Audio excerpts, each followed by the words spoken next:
Channel মোৰ নতুন YouTube channel তৃষ্ণাছ ব্লগলৈ স্বাগতম জনাইছোঁ। আশা কৰোঁ আপোনালোকে মোৰ চেনেলটো সৰুৰে আদৰি ল'ব। আজি মই আপোনালোকৰ কাৰণে এটা ভেনিলা হাৰ্ট শ্বেপ কেক বনাই দেখাব বিচাৰিছোঁ। তেতিয়াহ'লে ব'লক ভেনিলা কেকটো বনোৱা ষ্টাৰ্ট কৰোঁ। ভেনিলা কেকৰ বাবে মই লৈছোঁ 2টা ডিম, এচিকুট নিমখ, এচামুচ বেকিং পাউডাৰ, এচিকুট বেকিং সোডা, কোকো পাউডাৰ এচামুচ লওঁ, প্ৰয়োজন অনুসাৰে গাখীৰ, ভেনিলা এচামুচ আৰু পিচি লোৱা চেনি একাপ। এতিয়া মই ডিম 2টা ভাঙি ল'ম।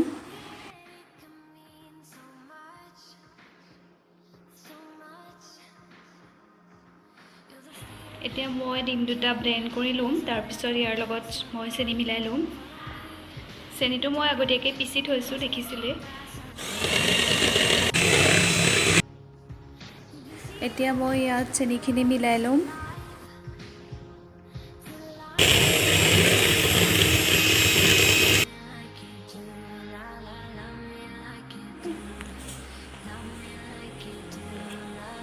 এতিয়া মই ইয়াত একাপ ময়দা,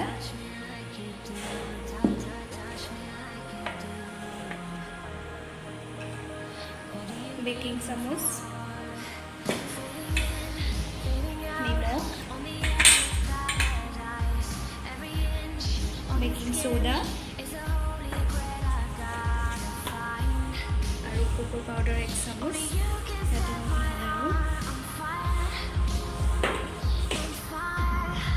এতিয়া গোটেই মিশ্ৰণখিনি এনেদৰে চালি ল'ম আৰু ইয়াত যিখিনি গোটা গোটা বান্ধিব সেইখিনি পেলাই দিম। সেইখিনি দিব, নহ'লে কেকটো ভালকৈ নুফুলিব।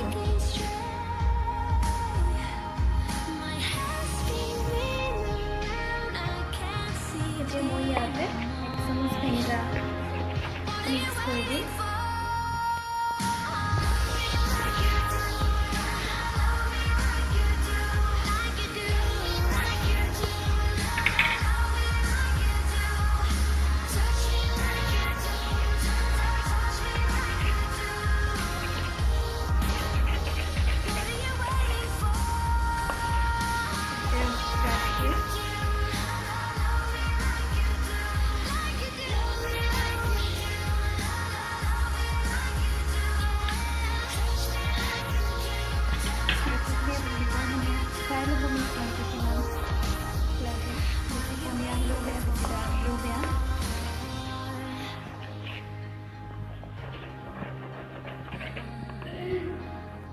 এতিয়া ৰিফাইন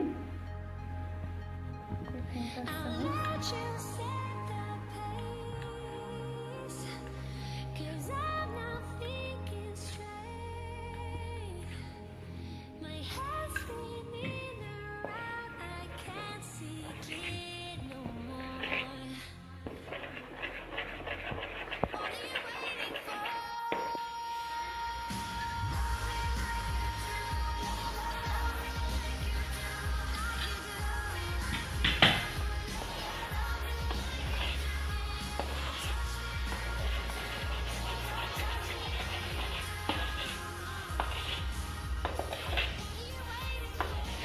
খিনি হ'লেই হৈ যাব।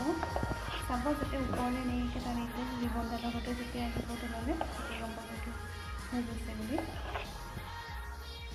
মই আগতীয়াকৈ বৰ্তনটোত ময়দা সানি থৈ দিছিলোঁ। এতিয়া মিশ্ৰণখিনি ইয়াত ঢালি দিম।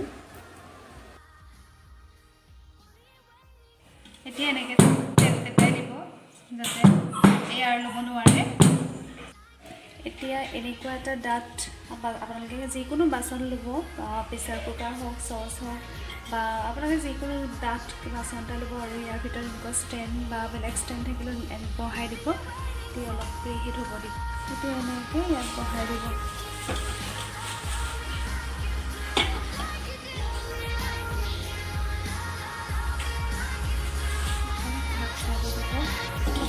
মিনিটৰ কাৰণে এনেকৈ থাকিব দিব। ঠাণ্ডা হোৱাৰ পিছত এইটো হাৰ্ট শ্বেপ কেক ৰেডি হ'ল। এইটো আছিল মোৰ ভেনিলা কেকৰ ফাইনেল লুকটো। আপোনালোকক মই ষ্টেপ বাই ষ্টেপ দেখাব নোৱাৰিলোঁ, তাৰ বাবে দুখিত। নেক্সট যেতিয়া মই ভিডিঅ' বনাম আপোনালোকক মই সম্পূৰ্ণকৈ কেনেকৈ কেক বনাই দেখাব চেষ্টা কৰিম।